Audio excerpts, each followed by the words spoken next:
दोस्तों, सीरिया के अंदर ये जो मुजाहिद बनकर आए हैं, इनकी आज फिर बात करूंगा। आप लोग कहेंगे फराज भाई गाजा की आप खबरें नहीं दे रहे हैं। गाजा की भी खबरें हैं, लेकिन गाजा की खबरों में सीरिया का जिक्र करना जरूरी हो जाता है, क्योंकि पूरा मामला ही गाजा का सीरिया पर आकर टिक गया है। नेतन्याहू ने ऐसा जाल बिछाया गाजा को पाने के लिए कि अब वो गाजा को भी पा लेगा और सीरिया पर भी कब्जा कर लेगा। ये जो मुजाहिद बनकर आए हैं सीरिया के अंदर, इनके चाहने वालों को बुरा लग सकता है। मीडिया बड़े बड़े अक्षरों में लिख रहा है अपनी हेडलाइंस में, यह नहीं कह रहा है कि वो आतंकी संगठन है या विद्रोही संगठन है, बड़े बड़े अक्षरों में लिखा जा रहा है सुन्नी संगठन। यहीं से आप लोगों को समझ जाना चाहिए, ये जो बड़े बड़े अक्षरों में लिखा जा रहा है सुन्नी संगठन, यानी शिया और सुन्नियों को आमने सामने डायरेक्ट करने की कोशिश यहां पर की जा रही है। जैसे हमारे देश के अंदर कोई मुस्लिम नाम वाला अगर किसी कांड में पकड़ा जाता है तो बड़े बड़े अक्षरों में उसका नाम लिखा जाता है कि फला फला ये शख्स पकड़ा गया, मुस्लिम शख्स। भाई अगर किसी दूसरे धर्म का पकड़ा जाता है तो उसको आरोपी कह दिया जाता है, हत्यारा कह दिया जाता है, उसका नाम नहीं लिखा जाता है। तो यहीं से आप मीडिया और इस इजराइल का प्रोपेगेंडा समझ सकते हैं। फिलहाल ये जो मुजाहिद आए हैं, इनको समझ नहीं आ रहा है कि सरकार चलानी कैसे है। मोहम्मद अल जुलानी प्रधानमंत्री बने हैं। प्रधानमंत्री बनने के बाद अब इनको यह समझ में नहीं आ रहा है कि हम सरकार चलाएं कैसे। इन्होंने कहा है कि हम कुछ इंटरनेशनल संगठनों के साथ मिलकर और इजराइल के साथ मिलकर अच्छे रिश्ते बनाकर सरकार चलाना चाहते हैं। इन्होंने कहा कि हम इजराइल के साथ अब आगे युद्ध नहीं चाहते हैं। हमें डर इजराइल से नहीं है, हमें खतरा इजराइल से नहीं है, बल्कि हमें खतरा ईरान और उसके प्रॉक्सी से है। जो हिजबुल्लाह सीरिया के अंदर एक्टिव था, या और जो ईरान के संगठन हैं, ईरानी मिलिशिया, उनसे हमें ज्यादा खतरा है सीरिया के अंदर। हमें इजराइल से खतरा नहीं है। हम आगे इजराइल से जंग किसी तरह की नहीं चाहते हैं, लिहाजा हम इजराइल के साथ मिलकर ही आगे सरकार चलाएंगे। हम क्षेत्रीय युद्ध, बॉर्डर युद्ध नहीं चाहते हैं। यह बयान मोहम्मद अल जुलानी का नेतन्याहू के कल के बयान के बाद आया है। कल कुछ इसी तरीके का बयान बेंजामिन नेतन्याहू ने दिया था। बेंजामिन नेतन्याहू ने कहा था कि अगर यह सरकार जो आई है नई, अगर यह सरकार हिजबुल्लाह को या ईरान को अपने देश के अंदर पनाह देती है किसी भी मामले में, तो फिर यह सरकार भी असद की तरह ही हो जाएगी। हम इस सरकार का हाल भी असद की सरकार की तरह कर देंगे। अब एक और नई चीज सामने आ रही है।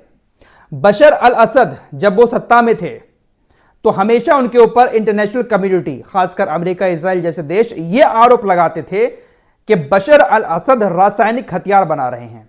सीरिया के अंदर रासायनिक हथियार हैं, केमिकल वेपन। और ये रासायनिक हथियार जो होते हैं ये काफी खतरनाक होते हैं, किसी भी देश को पल भर में तबाह कर सकते हैं। ऐसे हथियार सीरिया के अंदर मौजूद हैं, ऐसा दावा हमेशा से किया जाता रहा है। अब सरकार जा चुकी है। यह बात मोहम्मद अल जुलानी को भी मालूम है। इन्होंने कहा है कि हमारे देश के अंदर रासायनिक हथियार जो मौजूद हैं, हम एडवांस टेक्नोलॉजी के जरिए, साइंटिस्टों के जरिए और कुछ इंटरनेशनल कम्युनिटी की सहायता से इसको और ज्यादा बड़ा बनाएंगे। लेकिन दोस्तों, एक और खबर आप लोगों को बता दूं, पिछले 3 दिन के अंदर सीरिया के अंदर 3 रासायनिक वैज्ञानिकों की हत्या हो चुकी है। 3 रासायनिक वैज्ञानिक मारे गए हैं पिछले 3 दिन के अंदर सीरिया में। सबके नाम मैं मेंशन कर रहा हूं स्क्रीन पर, कहां कहां पर किसको मारा गया। सबकी ज्यादातर घरों में हत्या हुई है। अब इन रासायनिक वैज्ञानिकों को मार कौन रहा है? बहुत बड़ा गेम चल रहा है। ये जो मुजाहिद सरकार लेकर आए हैं, इनको समझ ही नहीं आ रहा है कि चलाना कैसे है सरकार को। सीरिया की इस नई सरकार की तरफ से पहले स्टेटमेंट आता है कि भाई साहब, हम अपने देश के अंदर किसी तरह का कोई भेदभाव नहीं करेंगे, महिलाओं को लेकर खासकर, क्योंकि तालिबान की सरकार जब आई थी अफगानिस्तान के अंदर, ऐसे ही उन्होंने भी विद्रोह किया था और आते ही महिलाओं को लेकर बहुत सारे नियम कानून इन्होंने लागू कर दिए थे।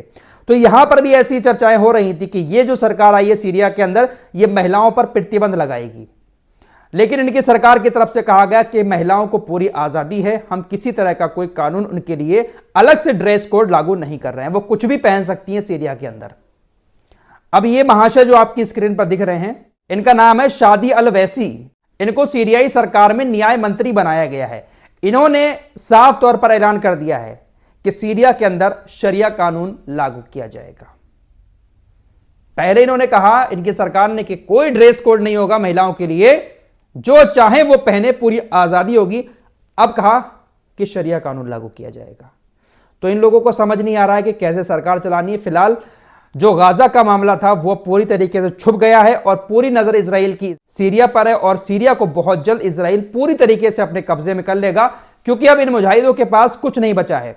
धमकी भी दे दी है नेतन्याहू ने इन मुजाहिदों को एक बार फिर से। नेतन्याहू ने कहा है कि सीरियाई विद्रोहियों ने इंटरनेशनल कानून का उल्लंघन किया है, उन्हें सीरिया से हटाना ही होगा। यह जानकारी इजरायली हिब्रू मीडिया की तरफ से दी गई है।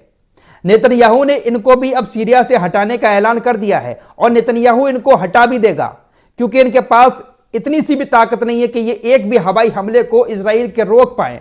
और इजराइल हवाई हमले करेगा, और किसी अड़ोसी पड़ोसी देश की भी इतनी ताकत नहीं कि वो इजराइल को रोक ले सीरिया पर हवाई हमले करने से। सीरिया तो उसके घर जैसा हो गया इजराइल का, अब जब चाहेगा वो उठाकर अपनी प्लेट में उसको रख लेगा।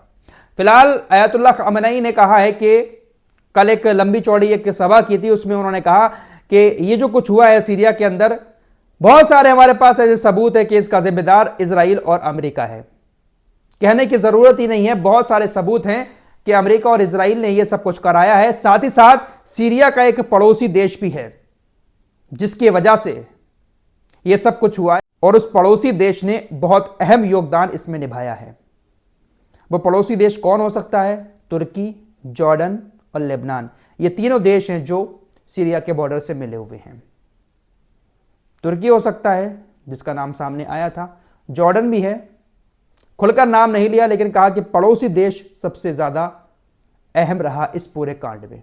मोहम्मद अल जुलानी की तरफ से और भी बातें कही गई। इन्होंने कहा कि देखिए, हमने जो लड़ाई लड़ी है वो बिना किसी सहायता के लड़ी है। हमने खुद अपने हथियार बनाए थे, उन्हीं हथियारों के जरिए हमने इस सरकार को उखेड़ फेंका है। हमने किसी भी इंटरनेशनल कम्युनिटी या किसी भी इंटरनेशनल संगठन का साथ नहीं लिया, और ना ही किसी देश का साथ लिया। हमने ये लड़ाई खुद अपने दम पर लड़ी है। यानी ये यहां पर इजराइल को थोड़ा सा बचाने की कोशिश कर रहे हैं। देखिए, ये जो शिया और सुन्नी वाला एंगल मीडिया निकाल कर दिखा रहा है ना बड़े बड़े अक्षरों में, शिया संगठन और सुन्नी संगठन, ये सिर्फ और सिर्फ मुसलमानों को लड़ाने की बातें हैं। जो हक बात है वो आप समझिए। सीरिया को इन्होंने आज़ाद करा दिया, क्या अब ये गाजा को आज़ाद करवा सकते हैं? क्या इजराइल से ये कुछ कर सकते हैं? इन्होंने तो साफ कह दिया कि हम इजराइल से नहीं लड़ेंगे। वो भी तो सुन्नियों की मस्जिद है, और उससे ज़्यादा पवित्र जगह कौन सी है? सीरिया भी इतनी पवित्र जगह नहीं है जितना वो मस्जिद अक्सा है, फिलिस्तीन है। फिलहाल इजराइल ने अपने देश के अंदर 30 इजरायली नागरिकों को गिरफ्तार किया है। इजराइल ने कहा कि ये 300 इजराइल के यहूदी नागरिक ईरान के लिए काम कर रहे थे, खुफिया जानकारी ईरान को दे रहे थे, और ईरान इनके जरिए पिछले कई दशकों का सबसे बड़ा खुफिया ऑपरेशन चलाने वाला था। फिलहाल 30 लोगों को इजराइल ने गिरफ्तार किया। सीरिया की इस नई सरकार की तरफ से क्रिसमस पर भी प्रतिबंध लगा दिया गया है। क्रिसमस का किसी तरह का कोई मार्च नहीं निकलेगा, और न ही किसी तरह का कोई सेलिब्रेशन किया जाएगा। कुछ सीरियाई विद्रोहियों की तरफ से बयान आते हैं, इनके जो और छोटे मोटे नेता बने हैं, कि अगर इजराइल सीरिया के ऊपर हमला करता है तो हम इजराइल के अंदर घुस जाएंगे। अगर इजराइल हमला करता है, कौन सा हमला करेगा भाई वो? और कौन से हमले करेगा सीरिया पर? लगातार तो हमले हो रहे हैं। कई दिन पहले मैंने आपको एक खबर दी थी कि हिजबुल्लाह ने एक ऐलान किया है कि बेरूत के अंदर या बेरूत से बाहर जिन लोगों के घर इजरायली हवाई हमलों में तबाह हो गए हैं, उनको नए घर बनाने के लिए हिजबुल्लाह पैसे देगा। और हिजबुल्लाह ने चेक देना शुरू भी कर दिए हैं। ये आपकी स्क्रीन पर जो चेक दिखाई दे रहा है, $14,000 जो हैं वो बेरूत के लोगों को दिए गए हैं, और जो बेरूत से बाहर जिनके घर तबाह हुए हैं उनको $18,000 दिए गए हैं। साथ ही साथ और भी सहायता हिजबुल्लाह की तरफ से दी गई है। फिलहाल कुल मिलाकर बात यह है कि ये जो कुछ भी हो रहा है अब मिडिल ईस्ट में, ये इजराइल के लिए ही अच्छा हो रहा है। अब तक आप लोग लगातार ऐसी खबरें सुन रहे थे कि हिजबुल्लाह ये हमले कर रहा है, उधर हमास ऐसा कर रहा है, ईरान भी हमला करने को तैयार है। अब सब मामला उल्टा पड़ गया है। सब तरफ शांति है और इजराइल इधर हमले किए जा रहा है और पूरे मिडिल ईस्ट को अपने कब्जे में करने की कोशिश कर रहा है। इस रिपोर्ट में इतना ही। कुछ और खबरों के साथ फिर हाजिर होऊंगा। तब तक के लिए अपना ख्याल रखिएगा। अल्लाह हाफिज।